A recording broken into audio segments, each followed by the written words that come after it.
नमस्ते किसान भाइयों, खेती खबर में आपका स्वागत है। आज हम कृषि जगत के एक ऐसे अदृश्य दुश्मन के बारे में बात करने जा रहे हैं जिसकी जड़ें हमारी मिट्टी में इतनी गहराई तक फैली हैं कि वो हमारी पूरी फसल की मेहनत को मिट्टी में मिला सकता है। हम बात कर रहे हैं मोथा घास, साइप्रस रोटंडस की। खेती की दुनिया में इसे सिर्फ एक खरपतवार नहीं बल्कि खेत का कैंसर माना जाता है। इसे दुनिया भर के कृषि वैज्ञानिक वर्ल्ड्स वर्स्ट विड के नाम से पुकारते हैं और इसके पीछे एक बहुत बड़ी वजह है। ये ना केवल जिद्दी है बल्कि इतना चालाक भी है कि विपरीत परिस्थितियों में भी खुद को सुरक्षित रखने की अद्भुत क्षमता रखता है। आज के इस विशेष और विस्तृत वीडियो में हम मोथा घास के विज्ञान को गहराई से समझेंगे। हम जानेंगे कि जमीन के नीचे छिपा इसका कंद इसे कैसे अमर बनाता है और ये छोटा सा दिखने वाला पौधा कैसे आपकी फसल के पोषक तत्वों को चुराकर पूरी पैदावार को बर्बाद कर देता है। अगर आप भी इस जिद्दी दुश्मन से परेशान हैं तो आज का ये वीडियो आपके लिए ज्ञान का एक नया द्वार खोलने वाला है। अफ्रीका के क्षेत्रों से निकलकर आज ये पूरी दुनिया के 100 से अधिक देशों में फैल चुका है और लगभग 52 अलग अलग प्रकार की फसलों को नुकसान पहुंचाता है। भारत के संदर्भ में बात करें तो चाहे उत्तर भारत के मैदानी इलाके हों या दक्षिण भारत के तटीय क्षेत्र, मोथा हर जगह अपनी जड़ें जमा चुका है। इसकी शारीरिक बनावट को समझना बहुत ज़रूरी है। मोथा की पत्तियां गहरे हरे रंग की होती हैं। इसकी पत्तियां चिकनी और मोम जैसी परत वाली होती हैं।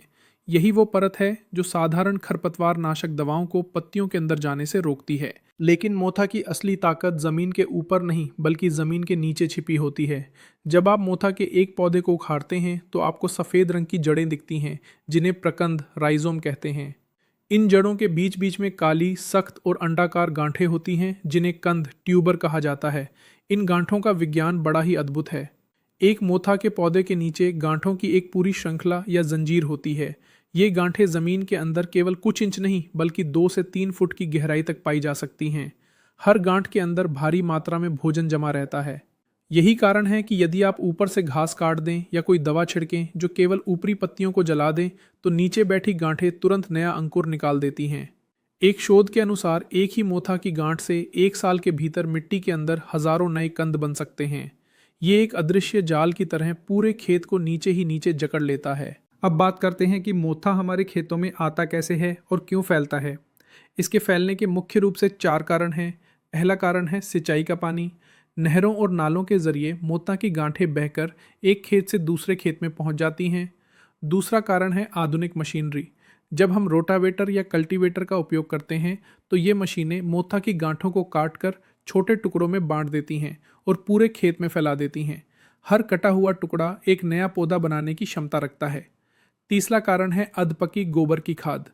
अगर गोबर की खाद को अच्छी तरह सड़ाया ना जाए तो उसमें मौजूद मोथा के बीज और गांठें जीवित रहती हैं और खेत में डालते ही सक्रिय हो जाती हैं।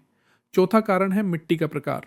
हालांकि ये हर मिट्टी में होता है, लेकिन मध्यम से भारी मिट्टी और जहां पानी का जमाव अधिक होता है वहां इसकी वृद्धि दर 5 गुना ज़्यादा होती है। मोथा घास आपकी फसल का कितना नुकसान करती है, इसके आंकड़े डराने वाले हैं। मोथा आपकी मुख्य फसल के साथ संसाधनों के लिए युद्ध लड़ता है। ये मिट्टी से नाइट्रोजन, फास्फोरस, पोटाश और सूक्ष्म पोषक तत्वों को इतनी तेजी से खींचता है कि आपकी मुख्य फसल कुपोषित रह जाती है। गन्ने की फसल में ये पैदावार को 30 से 40% तक कम कर सकता है। सब्जियों के मामले में तो ये 70% तक नुकसान पहुंचा सकता है। इसके अलावा मोथा की जड़ें एक विशेष प्रकार का तरल छोड़ती हैं जिसे एलोपैथिक रसायन कहते हैं। ये रसायन दूसरी फसलों की जड़ों को बढ़ने ही नहीं देता। यानी मोथा न केवल भोजन चोरी करता है बल्कि वो जमीन को अन्य पौधों के लिए जहरीला भी बना देता है। अब हम इस महाविषय के सबसे महत्वपूर्ण भाग पर आते हैं, नियंत्रण और प्रबंधन। मोथा को खत्म करने के लिए हमें एक त्रिस्तरीय रणनीति अपनानी होगी। ये रणनीति है भौतिक, जैविक और रासायनिक। भौतिक नियंत्रण में सबसे कारगर तरीका है गर्मी की गहरी जुताई। मई और जून के महीनों में जब सूरज की तपिश अपने चरम पर होती है तब मिट्टी पलटने वाले हल एमबी प्लाऊ से खेत की गहरी जुताई करें। जुताई ऐसी होनी चाहिए कि ज़मीन के नीचे की मिट्टी ऊपर आ जाए।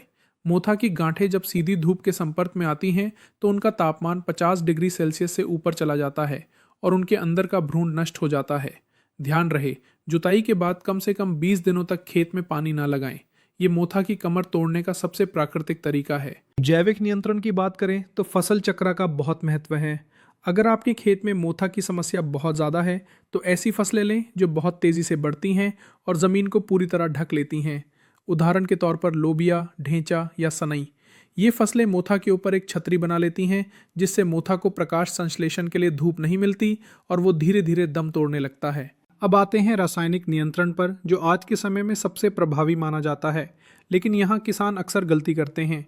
वे मोथा पर ऐसी दवाएं डालते हैं जो केवल ऊपर की पत्तियों को सुखाती हैं। मोथा के लिए ऐसी दवाओं की ज़रूरत होती है जो सिस्टमिक हों, यानी जो पत्तियों से होकर सीधे नीचे की गांठों तक पहुँचें। इसमें सबसे पहली और प्रसिद्ध दवा है ग्लाइफोसेट 41% SL। इसे अक्सर राउंडअप के नाम से जाना जाता है। इसका प्रयोग केवल खाली खेत में किया जाना चाहिए, जब खेत में कोई फसल न लगी हो। इसका उपयोग करने का सही तरीका ये है कि जब मोथा की पत्तियां 4 से 5 इंच की हो जाएं और खेत में अच्छी नमी हो, तब इसका छिड़काव करें। 1 एकड़ के लिए 1 लीटर दवा को 200 लीटर पानी में मिलाएं। दवा के साथ प्रति पंप 50 ग्राम यूरिया मिलाने से दवा का असर 2 गुना हो जाता है, क्योंकि यूरिया मोथा की पत्तियों के छिद्र खोल देता है। छिड़काव के बाद कम से कम 21 दिनों तक खेत की जुताई ना करें, ताकि दवा पूरी तरह से जड़ों और गांठों तक पहुंच जाए। ग्लाइफोसेट का उपयोग बहुत ध्यान से करें, ये जहरीली होती है। इसका उपयोग करने के 21 से 25 दिन तक कोई फसल ना लगाएं। कोई भी दवा डालने से पहले कृषि विशेषज्ञ से सलाह ज़रूर लें। दूसरी और अधिक आधुनिक दवा है हेलोसल्फिरॉन मिथाइल 75% WG। इसे व्यापारिक नाम सैम्प्रा के रूप में भी जाना जाता है। ये दवा मोथा के लिए किसी काल से कम नहीं है। इसकी सबसे बड़ी खूबी ये है कि ये केवल मोथा को ही चुन चुनकर मारती है। इसे गन्ने, मक्का और कुछ सब्जियों में खड़ी फसल के दौरान इस्तेमाल किया जा सकता है। ये दवा मोथा के एंजाइम सिस्टम को ब्लॉक कर देती है, जिससे गांठें अंदर ही अंदर सड़ने लगती हैं।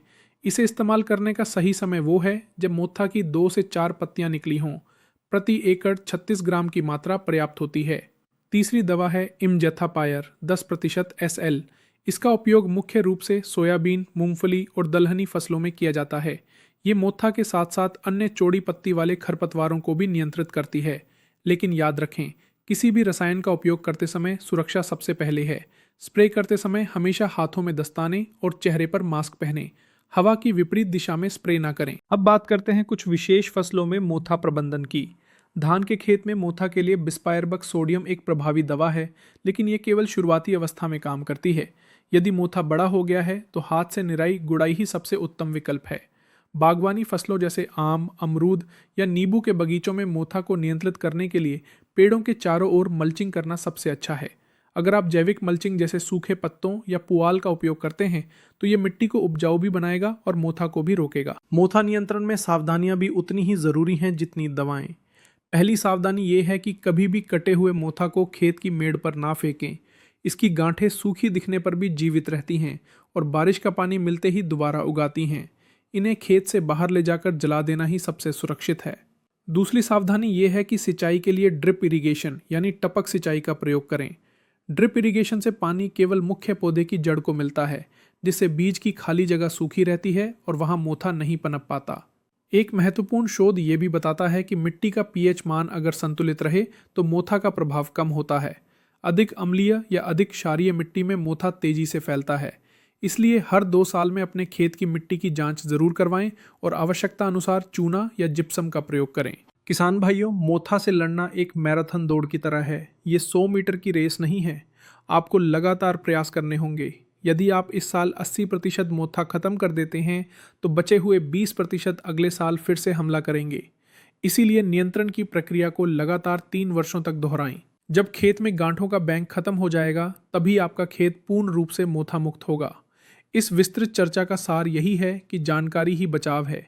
गहरी जुताई, सही समय पर सही दवा का चुनाव और खेत की स्वच्छता ही वे हथियार हैं जिनसे आप मोथा रूपी इस दानव को हरा सकते हैं। याद रखें, एक जागरूक किसान ही एक समृद्ध किसान होता है। अपनी मेहनत की कमाई को इन खरपतवारों की भेंट ना चढ़ने दें।